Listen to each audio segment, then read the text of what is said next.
Isn't it a perfect day? Oh, we've done well.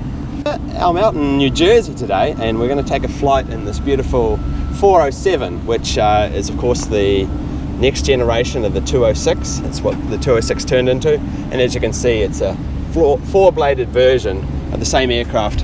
It's a little larger, it's a little more powerful, and it's a little faster. And we're going to be flying today with Andrew Woods. Welcome to New Jersey. Thank you.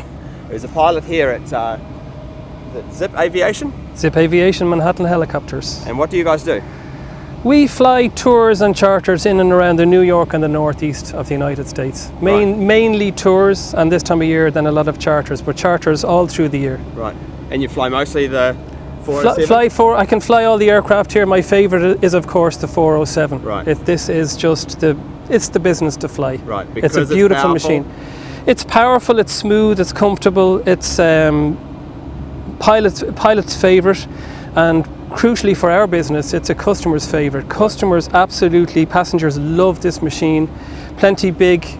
We have tour windows on our aircraft, so there's absolutely no problem with visibility, getting great photographs. And that's bubbles here? Yeah, and that's why exactly these extended windows, right. And you can actually see their bubbles. So it gives you more room on the interior of the aircraft, more room to turn your camera and get those shots. Right. And because it's a four-bladed aircraft, is it a lot smoother, less vibration? Yes, it is. This is a very unique head. This is a four-blade, soft and plain flex beam head. And that's this hub at the top here? Yes, this is actually encompasses a Fram-damped system, which means that any of the undulations in the air are actually dampened out by all the head system before it comes down to the cabin. Wow. So it's a super smooth aircraft, right. even in rough, choppy conditions. This is really, really good. Completely different to the 206 in that respect? Yes, it is. It's like the evolution. This is a 1990s design aircraft, whereas the original 206 is 1960s. Right. Everything has changed since then. And significantly more power? Yes, indeed. This would be, I'll open it up for you, this would actually be essentially an 813 shaft horsepower engine, which is derated for the gearbox, and it'll give us 630 shaft horsepower continuous and 674 shaft horsepower for takeoff. And here she is. So you're getting almost twice the horsepower of a 206. There's your engine. There's your gearbox. Yep. And forward then is into the transmission system. Right. You can have a little look. Just mind your fingers there, Nick. All right. Transmission into the main rotor hub. That's it. Yep. And then the hydraulics afforded that. Hydraulics, all the systems on this aircraft, the cyclic, the collective, and the tail rotor pedals are all hydraulically assisted. Right. 1,000 pound pressure. So in a lot of the 206s, there's a lot of hydraulic fluid that leaks at the front. Do you ever get that in these? Really? Not really, no. You'll often get light oil. These things are. There's no such thing as a helicopter that doesn't spray oil at some stage of its life. Yeah. The thing is to know where to look for where it might be. We're looking at a very clean engine pan. These are cleaned and monitored on a daily basis. This is a very well-serviced aircraft.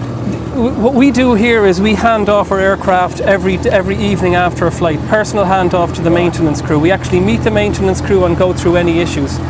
Plus as well, these guys know more about the aircraft than I ever will, so they're actually troubleshooting it. Yep. They're liaising with Bell on a daily basis for all sorts of things, and because we put so many hours in our aircraft, Bell Helicopters have a huge interest in our fleet. I see. We were one of the first customers to put 407 through a 5,000 hour check, which is a pretty big maintenance. So your 407s are flying almost every day? Our 407s realistically would do 100 hours a month. Wow. In the air. Yep.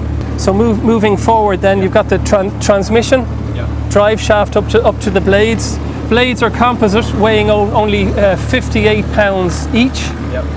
Ahead of us here in the dog box then you'd have the hydraulic system with the reservoir the other side with the porthole for recognition. Yep. Everything has an inspection along the way. Your fuel, steps for climbing up, everything's well thought out of. vents, earthing points. Is there more fuel than a 206? Yes, there is. This particular aircraft is the standard configuration, so it has a forward tank, which is in under here, Yep. and then a rear tank, which is shaped like this. Right. So the combination of these two tanks gives a fuel capacity of 869 pounds of Jet A at standard 15 degrees centigrade. And is the tank flowing into one or the other, or can you choose which tank you use? What happens is, when you're filling, both tanks fill. Obviously this tank fills quicker. Yep. It's got a capacity of 256 pounds. Totally would give 869 pounds, and it's back fed. There are two boost pumps, two transfer pumps and two boost pumps. Yep. So all the time fuel is being circulated back here and then up to the engine from here. And what sort of endurance does that give you? How many hours flying? Realistically, a range of this would be around 320 nautical miles with a fuel burn of 300 pounds per hour. Wow. So it's using a lot more fuel than a 206 then? Yes, it is, but it's carrying two more passengers in a heavier aircraft. There has to be, some trade-off. Yeah. And when you open up and have a look in here, and we've our bags and bits and pieces in there, but you can see 2 seats here and 3 seats there. Yeah. And then actually there's the view. If you look across, there's no ledge for the windows. Yeah. So there really isn't any excuse for not getting perfect photographs. Yeah, exactly. And I think the curvature also reduces the amount of reflection off the perspex. Yes, it does. well. And these windows are tinted as well. Right. And so one thing I noticed when I first walked in here was, both the 407 and the 206 look the same in photographs. In real life, this looks wider. Looks like a larger aircraft. It is. It is wider. This is actually 7.5 feet wide, Right. 41 feet long, and roughly, depending on these machines come with standard low skids. This has got the high skid. It looks better, so it's higher. So you're looking at a height between 10 and 11 feet. So you just got a little bit more comfort in the cabin because of the extra width then. Yes, you do.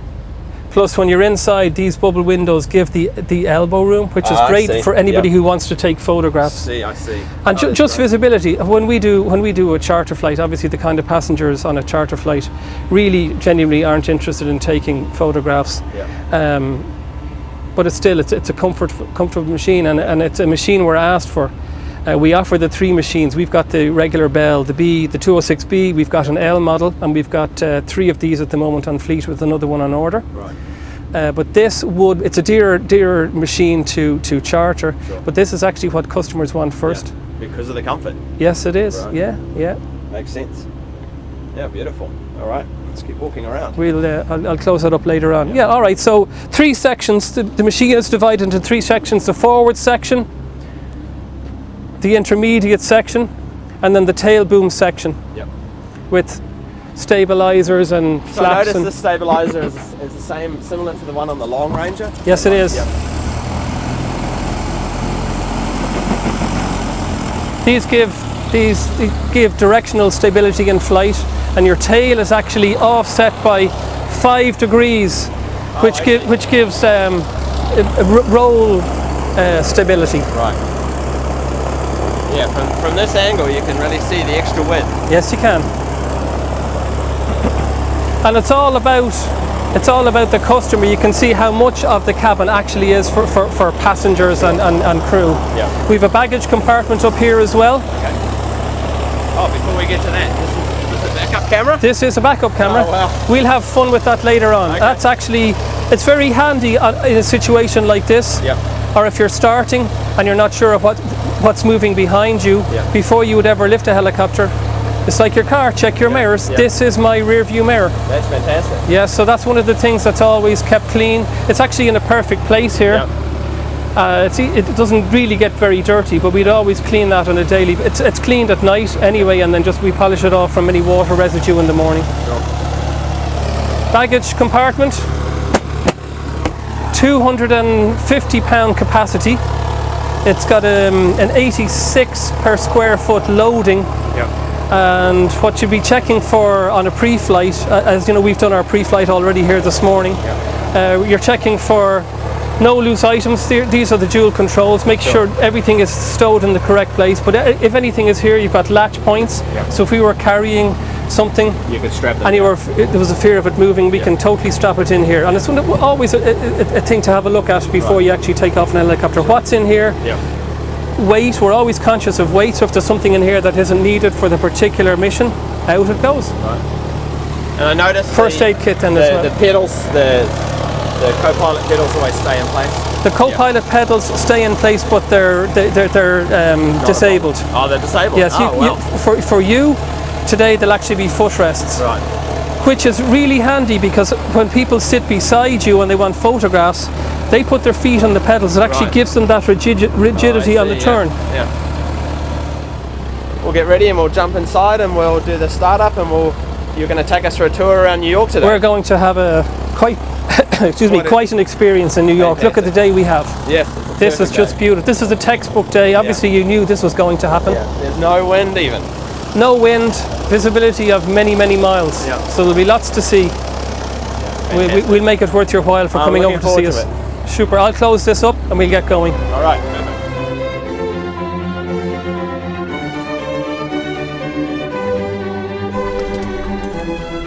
So I notice a lot of the switchgear looks very similar to the 206, doesn't it? It really essentially is, with a lot more circuits and a lot more protection on it. Every instrument really has its own circuit here. Right. And the main battery's still up here? Battery here, Chinese. Lights, air conditioning, icing systems, fuel boosts, and then you go back to the actual instrument electronics, hydraulics, and then your anything extra. We've an extra port for our entertainment system on a tour. So everything is set up here. You become very familiar with the panel up here. Yeah, but really, the exciting part is the G1000. The exciting part is the G1000, and this is unbelievable piece of kit. So it's actually, right now it's going through its own BIT test, a built-in test. Right. So the system is checking the systems. Right. Checking position of valves, pressures. Oh, okay. So it's actually going through all the. It's going through everything. Yeah. Yeah. Okay. If I want, let's say there's a problem here, I can do this. Right. There we go. And it switches over. See. Yeah. So if I lost this screen, my primary flying instruments, I can go straight to a second redundant screen. Oh, there it is. HTOS test OK. So it's going through its own systems checking. So the only two analog dials we get are airspeed and altitude. All right. So obviously on the ground, the airspeed should be reading 0, and the altimeter should be reading field elevation, which is correct as of now. So in inhibiting terrain, we're going to be flying quite low, so I don't want this buzzing in my headset the whole time. Right. So I'm telling the system to it's going to notice the terrain. I'm telling it not to tell me. I see. There's no reason for us missing anything today. Sure. Absolutely nothing. So you don't have to scream in your headset. So we're going to go back to the engine page. But look at the detail. Oh, it's incredible, isn't it? And you'll see it as we're flying along. This is so good. Yeah. When you think of the technology that originally put man on the moon, this is even better. Yeah. And it's in a helicopter, so it's set up with helicopter instruments. We've torque, manage gas temperature, the heat of the engine, and the gas generation system. Compasses, it's telling me what systems are off, so I'm going to scan these down now to make sure I know that what's here is what I expect. I expect the generator to be off, I expect the hydraulic system to be off. It's telling me we're on the ground. My fuel boost and transfer systems are off. Yes, they are. Right. And when you do the start, do you manually still hold the starter down like in other aircraft, or does this help? This has a FADEX system. So what I'm doing, the FADEX system is actually going through and starting the engine within its own guided parameters. I see. It's faster than the pilot, so the pilot is actually just a backup to the system. I so see. when you start a helicopter, there are two very important things. Two of many. One of them is that the blade is actually starts to turn very, very quickly after it. So what we need to do is just sit in the helicopter, relaxed, listening to the battery. Is the battery is the noise from the start or what you're used to? It's like starting your car. You put the key in and it goes whoa, whoa, whoa. Well, then it's not going to be a good day. if the battery isn't strong enough in this, we don't get enough air into the system, and the system will basically overheat. You'll have a hot start. So a strong battery, a blade that's turning in the space provided. So before we actually hit anything, we check again that nothing has happened since the time we did our pre-flight check, and that the turning of the blade, it's safe to do, because obviously we need the blade turning for flight. So we'll go ahead. The system is telling me that right now everything is okay, so I'm going to turn on the boost and transfer pumps, and I expect some lights to go off here. Fair enough. Generator still off, hydraulics. I can now hear the boost pumps working. This is the fuel boost? Yeah. Yep. So we're now good to go, so I'll just get my timer ready to start. So final checks, clearing, looking outside, we'll call clearing in a moment. So fuel valve is on, FADEC system is in the auto, throttle or collective is fully down with the throttle in the idle position. The most important thing you can do right now, quite simply, is relax. Alright, the system's in charge, your here is back up with no distractions in your head. Clock comes on, like so. I'll leave my door open just for a moment, and here we go. Final checks on, auto, idle.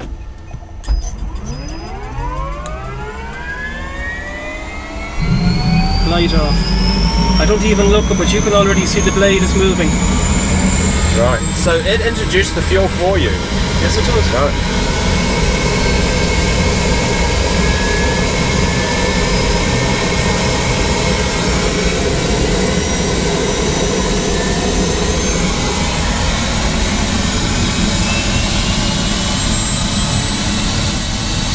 Tower, Sky 84153, midfield 22. 153, on 22 for the land. Clear land, runway 22, 84153.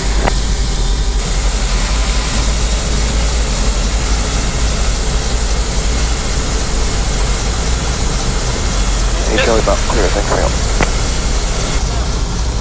Good day, sir.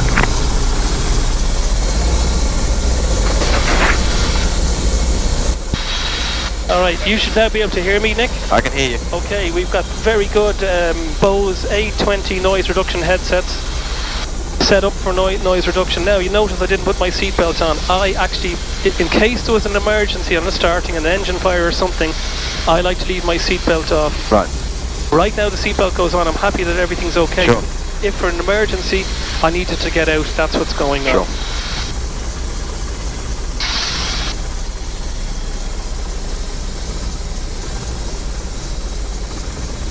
So seatbelts on, and doors closed. Doors closed. All right, and the office is now open.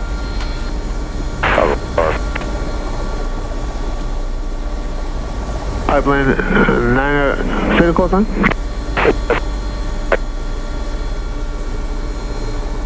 Now before we go, let's get the pipeline. 8 is the information for the airport. 110 runway 23 in use, advising to VFR at below 1,500. Caution, traffic passes north towards Ocoa, descending through 2,000 feet. Notice the airmen on the power lines from 1 nautical miles south-southwest to 2 nautical miles east of Ocoa at 155 feet AGL. Caution, reverse on the wildlife at the Ocoa Airport. Advise on initial contact. You have information Juliet. Information Juliet. Code 8 is Juliet, 12530 Zulu. Wind calm, visibility 10, sky to level 2000. Temperature 23, dew point 18, altimeter 3022. 3022. Use, landing runway 22, departing runway 22 and 28. Traffic advisories, 110 runway 23 in use, advise maintain VFR at below 1,500. Caution, traffic passes north towards Ocoa, descending through 2,000 feet. Notice the airmen on the I'm going to do just a hydraulics check before I go. East of Ocoa at 155 feet AGL. So the system tells me it's been off. I'm just looking for any motoring with the controls. No, I'm happy with that. Okay. Hydraulics back on. Always guarding the controls. Whenever your hands are off, I'm just guarding it with something else. So I'm happy with information Juliet. We have a radio back to the box 1, is the tower in Caldwell. And to make it life easy, always have your second frequency stored in there. Yep. So before we go, Number 5143, call ground, taxi park via Papa November Juliet. air conditioning. Air conditioning? Yes, sir. This is a great feature. All right, so again, before we go, I'm happy that everything inside is in the green. Gauges are where they should be. I'm still clear all around. We were helped by our colleague Ralph there, who was standing our behind. Another thing actually on this is if we were unsure on the day, what we can do is look at the backup camera. Yeah, let's have a look at this backup camera. Oh, there it is. All right. Oh, there's the 206 taking off 206 behind us. All right, so let's go. I'll leave that on for a moment. So, radio set. We have information, Juliet. We're clear all around. And are you good to go? We're good to go. Let's do it. All right, so here we go.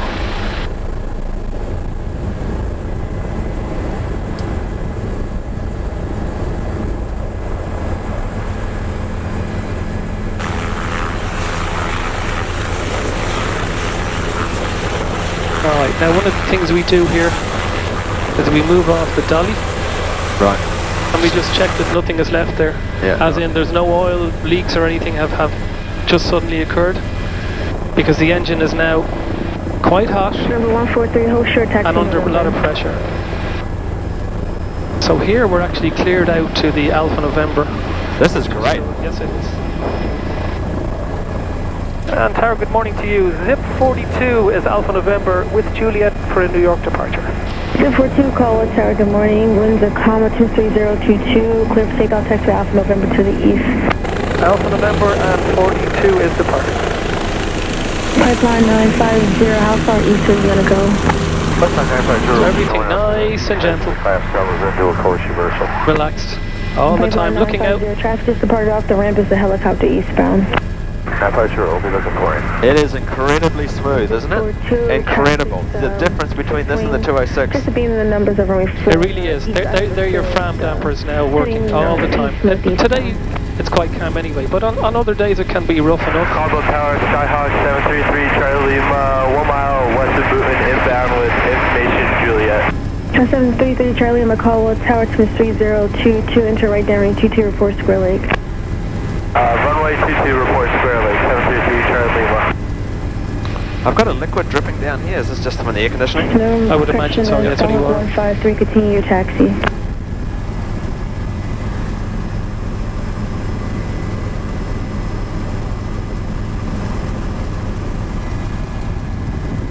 And like any flying mission, always thinking of what's coming next. Yeah, 5253 Romeo, about 10 miles out with Juliet. Will I need a frequency change? What I'm going to say, what I'm going to ask for. 5253 Romeo, Caldwell Tower, enter right down, 22, report Square Lake. Following any noise abatement procedures in the airport, right now we have an agreement that we fly over this particular road at 1,000 feet, so we keep everybody happy. Yep. And it's easy to do. And what's your flight time into the city normally? Flight time in the city, typically from Caldwell to downtown New York is 12 minutes. Right. But today it's going to take us a little bit longer because we have a few treats in store for you. Sure. What a perfect day. Yes, it is. Antar ZIP 42, freak change, thanks for your help. Alright, so here we go. Changing frequency into the next airport, Teterboro Delta airspace. And ahead of us we can see Yeah. You New can see York. the city, you can start seeing some of the traffic even. Yep. This is Route 46, heading for the Lincoln Tunnel. Right now, it should be getting a little bit quieter, but you can see anything on these roads. Expect anything and never be surprised. You can hear how busy the radio already is here. Clear the ILS 19er, circle 24. So nice and gentle. Out Julia Lima, November, Teterboro Tower. Enter right base runway 24, continue Now, traffic. set this up Friday arrival, actually take for off. traffic. We're going to jet, we're breaking it off now for runway 24, Julia Lima, November. Tower 646 0, ILS 19, circle 24, going sector south. November There we go. 709er, Kilo Mike, Teterboro This Tower. is traffic within 2 nautical miles. I noticed you've left the power much the same. 709er, Kilo Mike, November 709er, Kilo Mike. Well, there's at the runway. 67% torque. Right. Now we're light today. Yeah. You know, we've a normal fuel load on. Contact There's only 2 of us. Yeah. But even with 5 passengers in the back, 495, we'll be in. November 70. power is really not an issue. If power becomes an issue, really there's something wrong. So it's telling you something. So when you ask for a transition in New York, November 9er, Kilo Mike, Teterboro Tower. and they give it to you, which they do because they know us, and they know we're going to do exactly what we've asked for. If we have to deviate from that, always tell these guys. Obviously if you've got to avoid... 42 radar contacts, altitude. Yes sir, 1.5 on 022.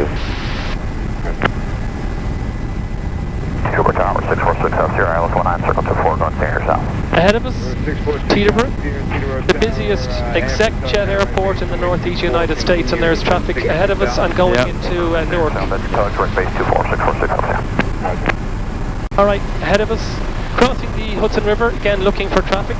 Yep. You've got the help visually and the scope, but always look out. Ahead of us is, we're actually going to cross, this is probably Morningside, that's Columbia University, and we'll have a look at Yankees. Yep. So Hudson River, George Washington Bridge. Ahead of us at 1 o'clock there is LaGuardia Airport. It's a nice gentle descent, always looking to make sure there's nothing below you, traffic-wise. And the Hudson River corridor can be quite busy, can't it? It's very, very busy all the time. We're actually probably lucky now, it's early in the day, so the radio isn't as intense here, but we can expect anything. And So, how many hours did you have before you could become a tour operator? I came to here with 800 hours and a 206 rating. Right. And it's developed since then.